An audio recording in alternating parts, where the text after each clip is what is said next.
नमस्कार साथियों, ज्ञान विविध संस्कृत के ऑनलाइन यूट्यूब चैनल में आपका हार्दिक स्वागत है।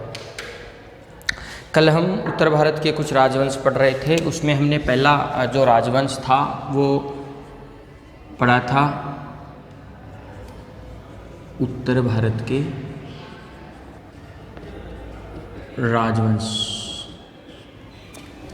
इसमें हमने पहला पढ़ा था गुर्जर प्रतिहार।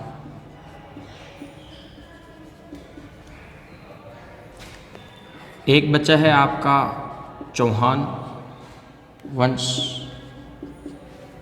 एक बच्चा आपका गुहील वंश, परमार वंश,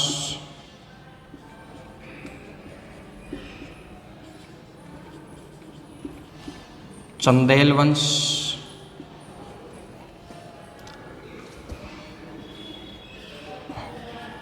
रावसेखा और शेखावाटी वंश। शेखावाटी का जो वंश था, और एक गुजरात के चालुक्य।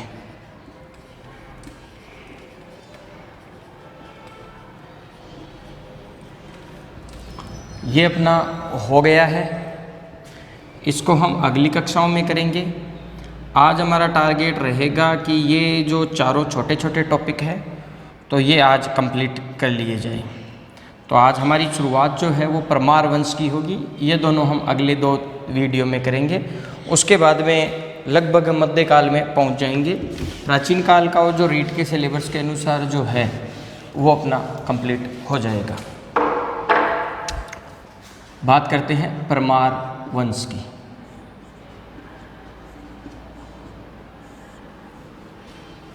परमार वंश जो थे वह पहले राष्ट्रकूटों के सामंत थे, और इसमें जो सीयक द्वितीय था, जो हर्ष था, यह राष्ट्रकूटों को नर्मदा नदी के तट पर हरा देता है, और हराने के बाद में अपनी स्वतंत्रता सिद्ध करता है और राजा बनता है। उसके 2 पुत्र होते हैं, एक मुंज परमार होता है और एक सिंधु राज होता है। सिंधु राज राजा बनता है। पहले मुंज परमार बनता है। मुंज उसका दत्तक पुत्र होता है। जब पढ़ाएंगे तब उसकी डिटेल से मैं बात कर दूंगा आपके। और उसके बाद में सिंधुराज, मुंज जो है वो मुंज पर पड़ा मिला था युद्ध क्षेत्र में, तो वहाँ से उसका नाम मुंज, वाकपति मुंज निकाल दिया गया था। बहुत अच्छा शासक था। उसके बाद में उसका छोटा भाई सिंधुराज बनता है, और उसके बाद में भोज बनता है। भोज जो है वो मालवा को परमारों का एक महत्वपूर्ण शासकों में से था, विद्वान था। अबुल फजल और आईने अकबरी ये कहते हैं कि उसकी सभा में 500 विद्वान रहते थे। ऐसे प्रमुख शासक थे। तो आइए हम शुरुआत करते हैं परमार वंश की। परमार जो शब्द है उसका अर्थ है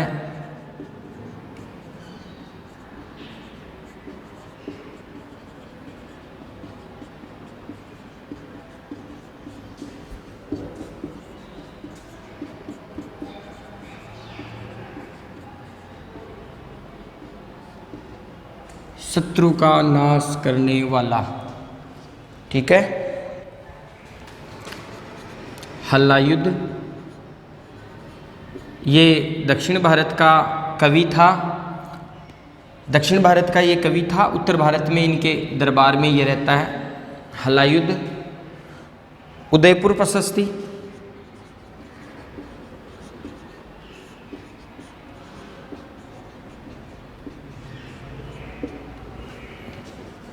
और आपकी पिंगल सूत्रवृत्ति।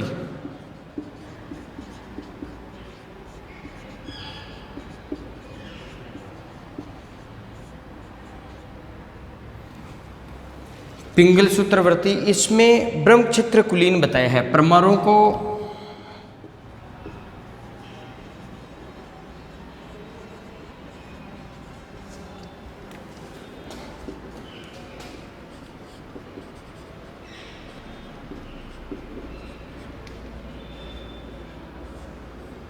कुलीन बताया है। यह राष्ट्रकूटों के जो दक्षिण भारत का एक वंश था,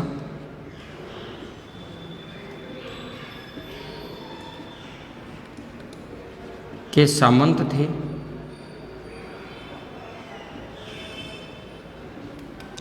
सामंत थे। इनकी राजधानी जो थी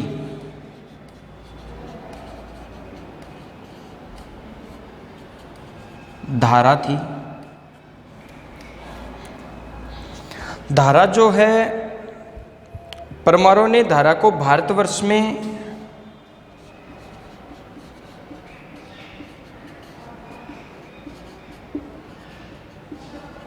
साहित्यिक राजधानी बनाई थी।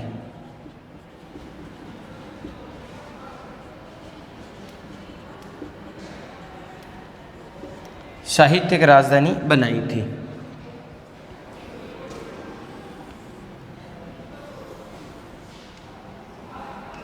जगह है, फायदा उठा लेना चाहिए जगह मिलते ही, है ना। संस्थापक जो था इसका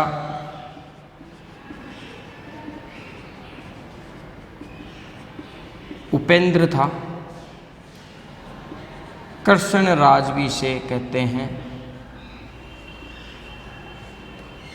ठीक है। राजधानी इसकी थी धारा। पहले इनकी राजधानी उज्जैन होती है।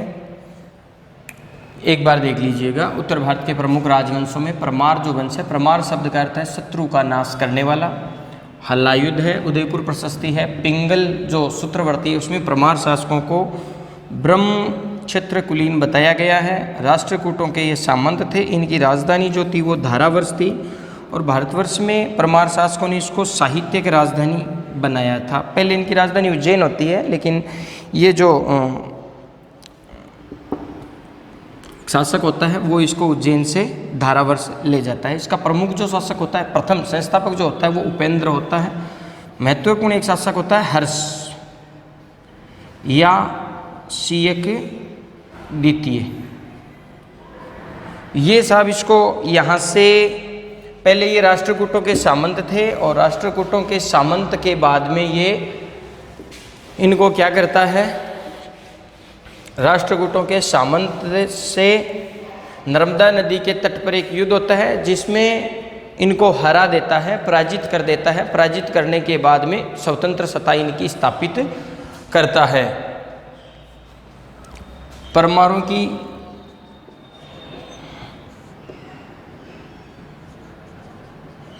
स्वतंत्रता का जन्मदाता भी इसे कहते हैं, का जन्मदाता हर्ष या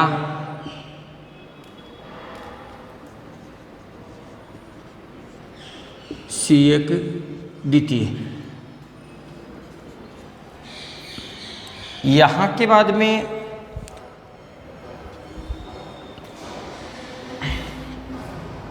ठीक है, ये इसके बाद में पहला शासक, प्रमुख शासकों की हम बात कर लेते हैं। प्रमुख शासक, पहला शासक संस्थापक या किसे हम कहते हैं उपेंद्र को।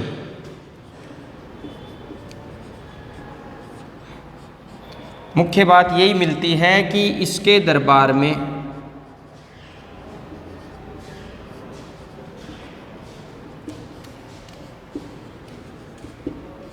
सीता नाम की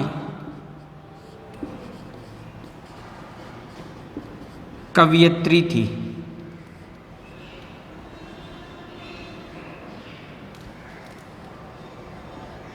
कवयित्री थी।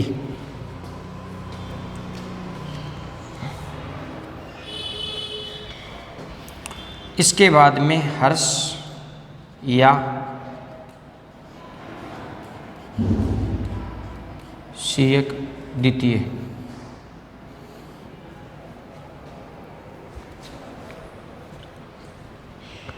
इसने नर्मदा नदी के ऊपर एक युद्ध होता है।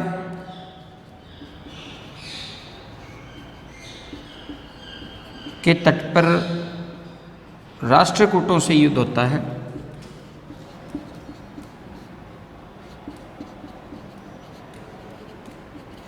इस युद्ध में ये राष्ट्रकूटों को पराजित कर देता है और अपनी स्वतंत्रता सत्ता जो है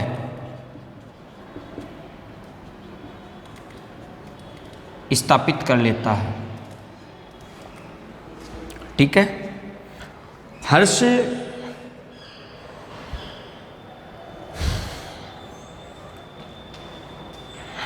एक अन्य युद्ध होता है कालीगट्ठा युद्ध, इसको अंडरलाइन कर देना भाई, अंडरलाइन कर लेना कालीगट्ठा युद्ध को। कालीगट्ठा युद्ध में राष्ट्रकूट जो सेना है, राष्ट्रकूटों को, ये राष्ट्रकूट सेना को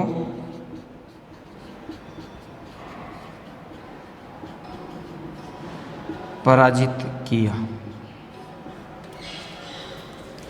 ठीक है। इसके दो पुत्र होते हैं,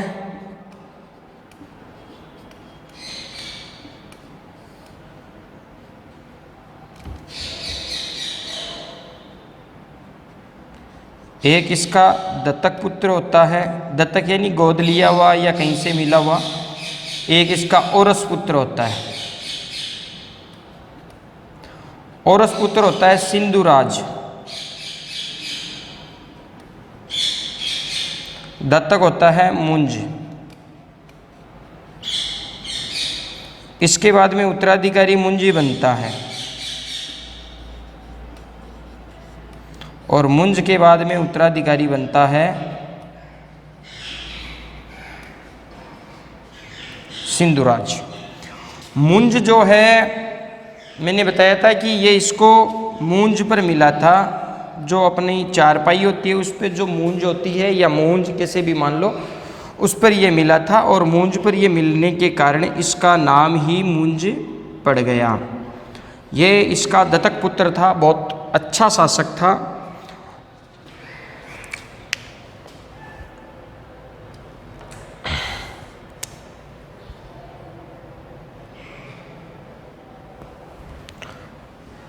ये इसके बाद में राजा बनता है मुंज। ठीक है। अब बात करते हैं मुंज की, मुंज परमार की।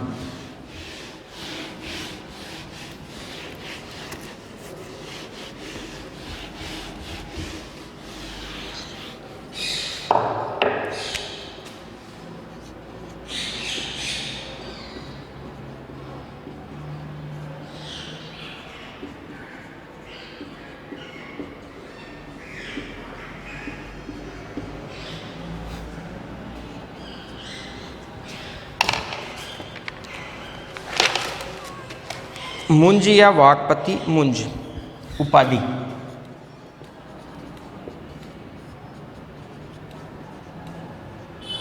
उत्पल राज, उत्पल राज अमोघ वर्ष, अमोघ वर्ष शासक भी होता है और अमोघ वर्ष इसकी उपाधि भी है। जिसने अमोघ वर्ष के बारे में मैंने बताया था, दक्षिण का जो राजा था, अपनी महामारी फैल गई थी उसके राज्य में। जब महामारी फैल गई तो अपने दाहिने हाथ की अंगुली काटकर माँ लक्ष्मी को, और लक्ष्मी का बड़ा भक्त था, है ना, और ये इसकी उपाधि है अमोघ वर्ष। तो कंफ्यूज मत हो जाना। कवि मित्र, कवि वर्ष, कवि मित्र, कवि वर्ष, श्री वल्लभ,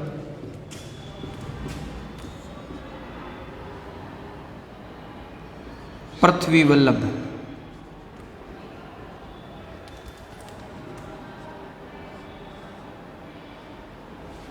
पृथ्वी वल्लभ।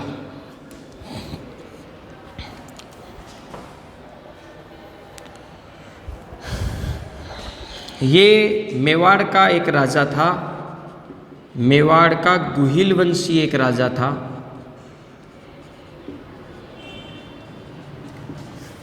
शासक शक्ति कुमार को हराया था।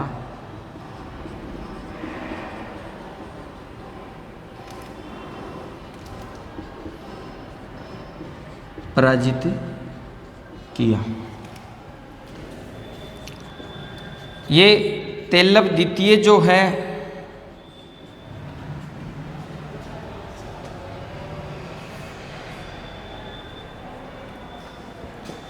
चालुक्य वंश का संस्थापक होता है। ये तेलव द्वितीय जो है चालुक्य वंश का संस्थापक होता है। की सेनाओं को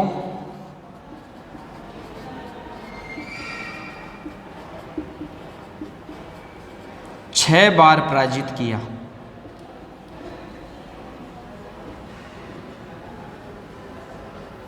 छह बार पराजित किया। इसके दरबार में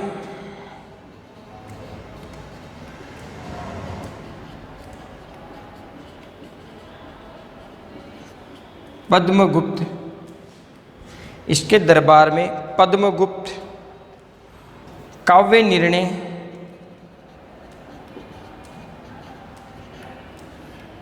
व व 10 रूपावलोक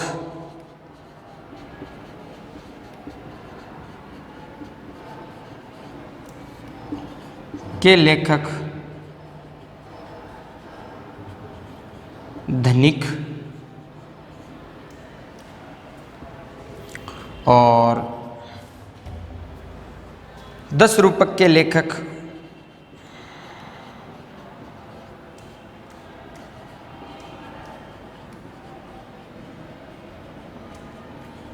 धनंजय,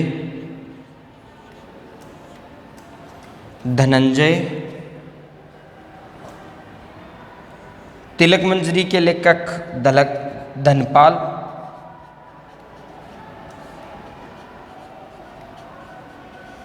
तिलक मंजरी के लेखक धनपाल,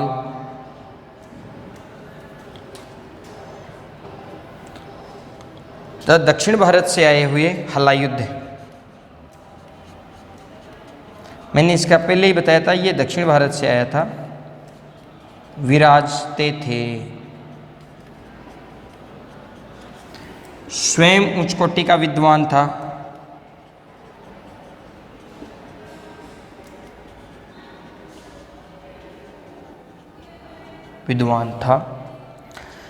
इसके बारे में बस इतनी बातें हैं। मुंज परमार के बारे में बेसिक सी बात है, ये आप स्क्रीनशॉट ले सकते हो, या ये साहित्य वाली जो पार्ट है ये ज़रूर आप नोट कर लेना, क्योंकि क्वेश्चन सबसे ज़्यादा साहित्य और स्थापत्य में से ही आता है, तो ये ज़रूर आप देख लेना, ठीक है।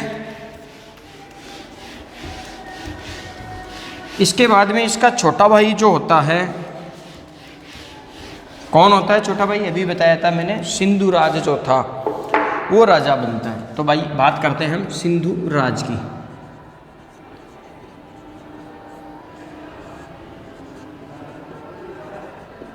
उपाधियां, सिंधु राज की जो उपाधियां हैं वो है कुमार नारायण, मालव राज,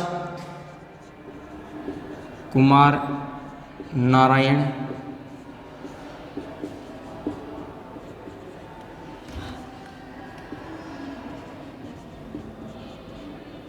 मालव राज, अवंतीश्वर। बहुत छोटा सा शासक है, 3 या 4 बातें ही आपको इसमें ध्यान में रखनी है।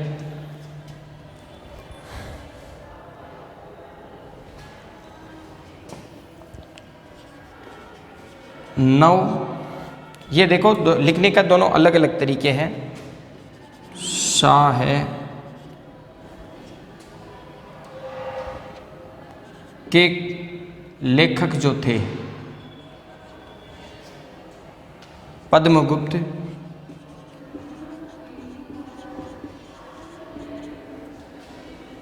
मुंज और सिंधु राज, दोनों के राजकवि और राजगुरु थे। ये राजकवि भी थे और राजगुरु भी थे, और दोनों के थे, मुंज के भी थे और सिंधु राज के भी थे।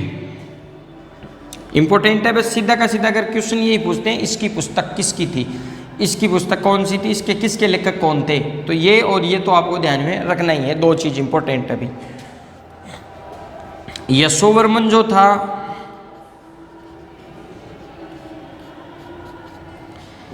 प्रधानमंत्री था इसका। इसकी एक उपाधि थी महाप्रधान पुरुषोत्तम।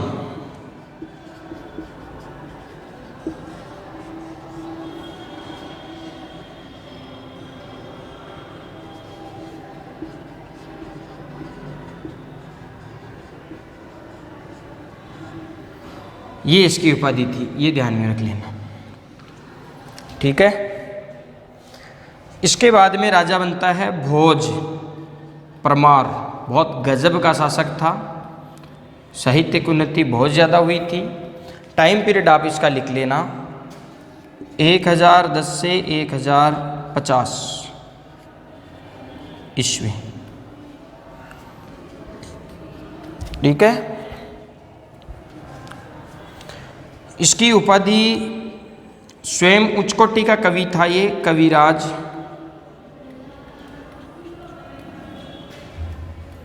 त्रिभुवन नारायण,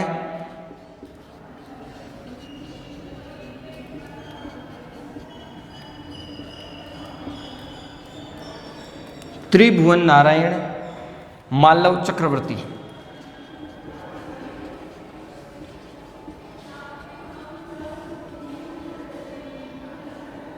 मालव चक्रवर्ती, ये इसकी उपाधियां हैं। भोज के विषय में ये प्रचलित था। इसके एक बात प्रचलित थी, एक वाक्यांश प्रचलित था कि ये प्रत्येक कवि के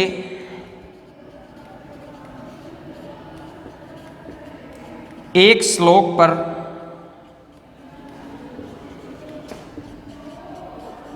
एक लाख मुद्राएं प्रदान करता था। ये इंपॉर्टेंट है अभी।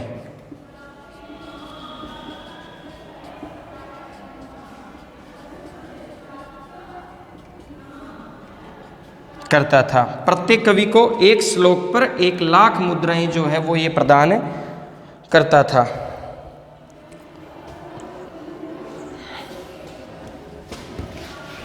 जब इसकी मृत्यु हो गई थी,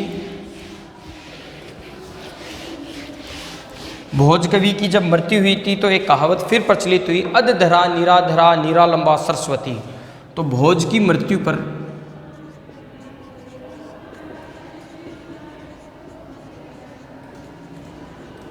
एक कहावत प्रचलित हुई, अधधरा निरालंबा सरस्वती। अधधरा निराधरा, निराधरा, ये सॉरी मैं लिखना भूल गया, अधधरा निराधरा निरालंबा सरस्वती। यानी इसकी मृत्यु से धारावर्ष जो थी, ये धारावर्ष निराधार हो गई।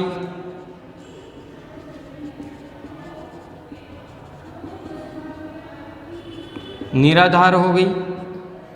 कवि और सरस्वती, जो माँ सरस्वती है, क्योंकि इनको ये विद्या और विद्वान दोनों ही निराश्रित हो गए, इनको कोई आश्रय देने वाला नहीं था। विद्या और विद्वान दोनों निराश्रित हो गए। ये कहावत प्रचलित हो गई थी।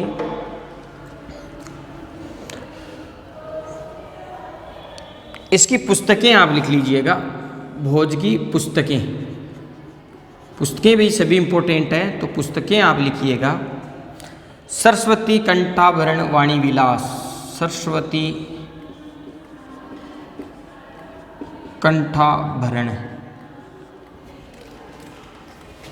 श्रृंगार मंजरी,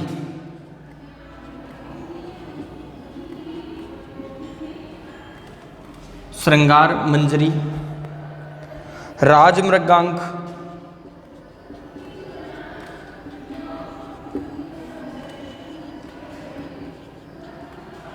शब्दानुशासन, तत्व प्रकाश,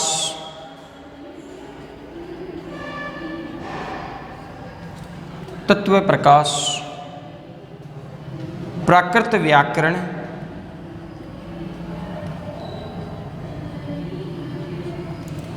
प्राकृत व्याकरण, युक्तिकल्प त्रु,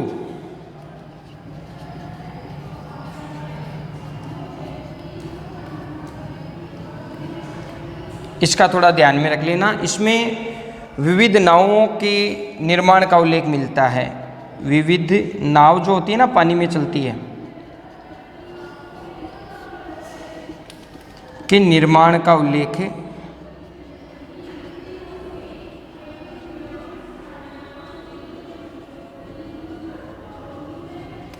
मिलता है। एक चीज तो ये शालिहोत्रम,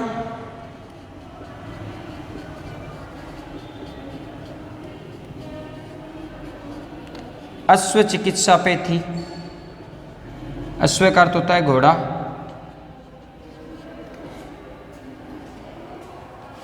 तत्व परीक्षा,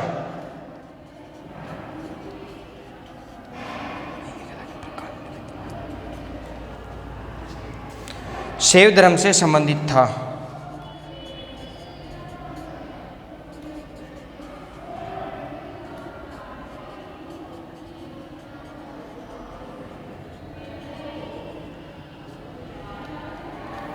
ये थोड़ी इंपॉर्टेंट है, ये इंपॉर्टेंट है, ये और ये भी इंपॉर्टेंट है। सभी इंपॉर्टेंट ही है वैसे, हालांकि ये चार थोड़ा सा आप ज़्यादा देख लेना, ठीक है।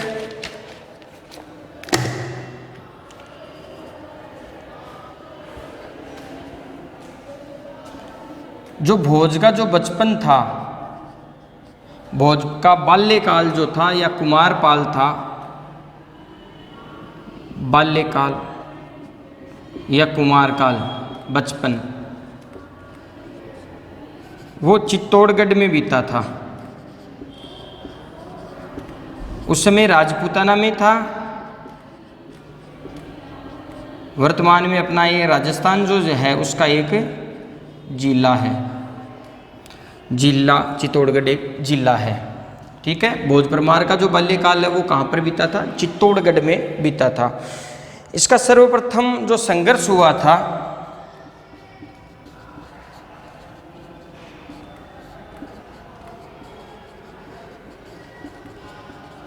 चालुक्यों से हुआ था। गुजरात के जो चालुक्य थे उनसे हुआ था।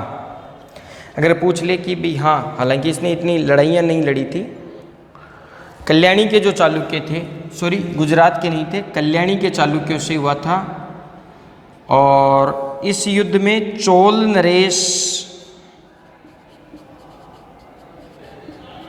राजेंद्र और गोंगे देव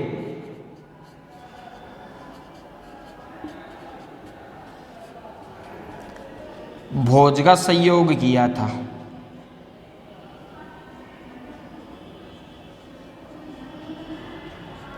भोज का सहयोग किया था।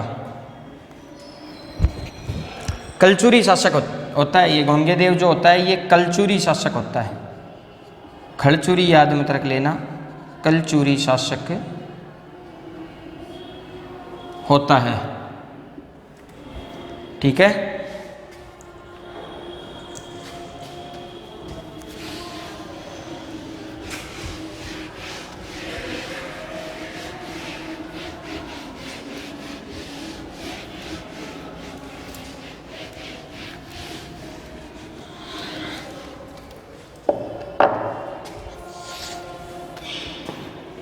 भोज का समकालीन चंदेल शासक विद्याधर होता है। ये थोड़ा सा लिख लेना आप। इसके अलावा 1024 में इसने कोकण जीता था।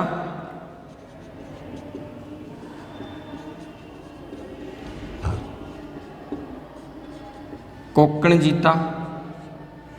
और एक पर्व मनाता है ये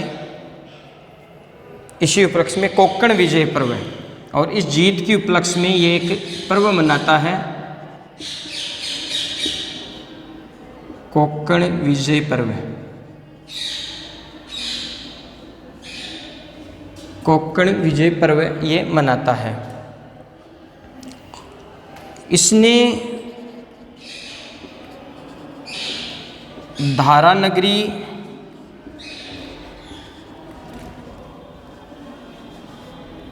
के चौराहों पर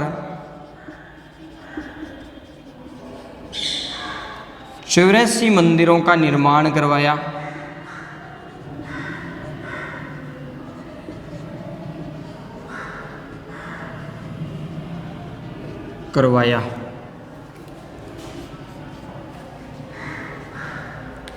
जिसमें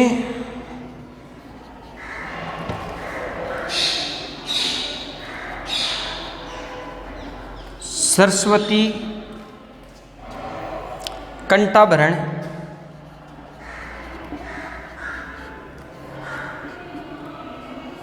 अन्य नाम इसका ये मिलता है हमें भोजशाला या भोजशाला,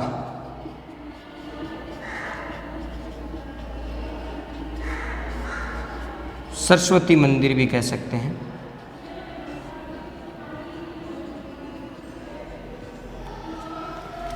भोजशाला या सरस्वती मंदिर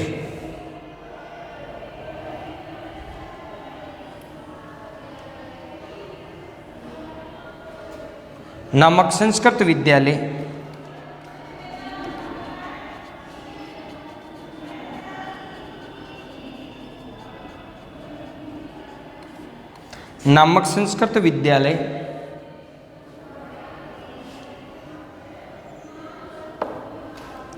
है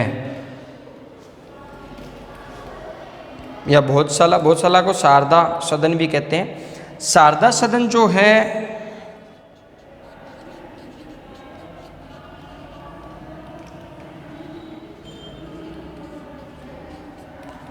वाग्देवी की प्रतिमा है इसमें।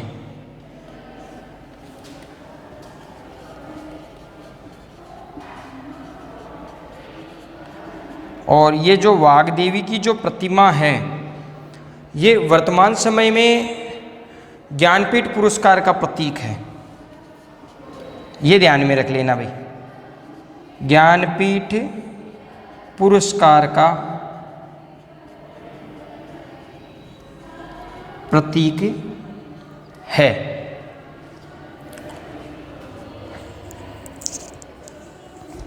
अबुल फजल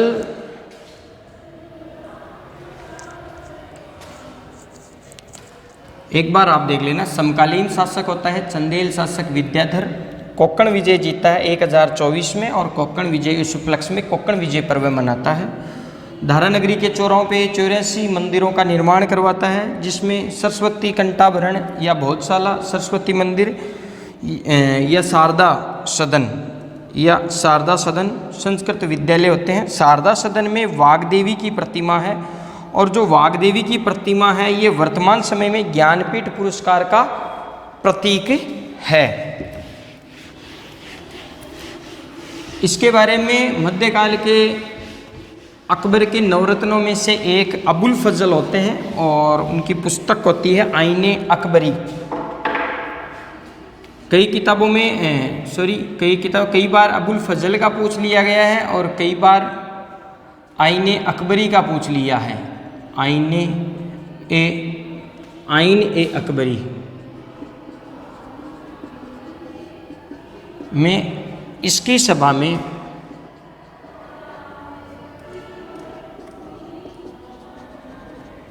पाँच 500 विद्वान रहते थे।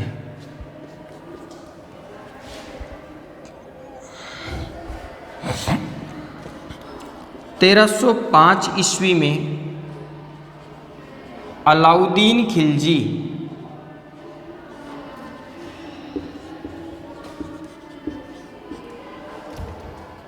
मालवा पर अधिकार कर लेता है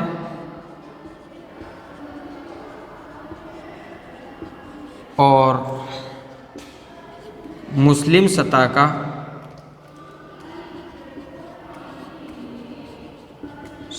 का मालवा पर अधिकार हो जाता है, मालवा पर अधिकार हो जाता है। ये सब आपका था परमार वंश। इसके बाद में हम चंदेल और गुजरात के चालुक्य वंश बड़े छोटे छोटे हैं, और महाराज जो शेखाजी है वो इसी में हम पढ़ लेंगे, जिसके बारे में एक या दो बातें आएगी जिसके बारे में हम अध्ययन करेंगे। अगली वीडियो में हम चंदेल शासक पढ़ेंगे। तब तक के लिए धन्यवाद।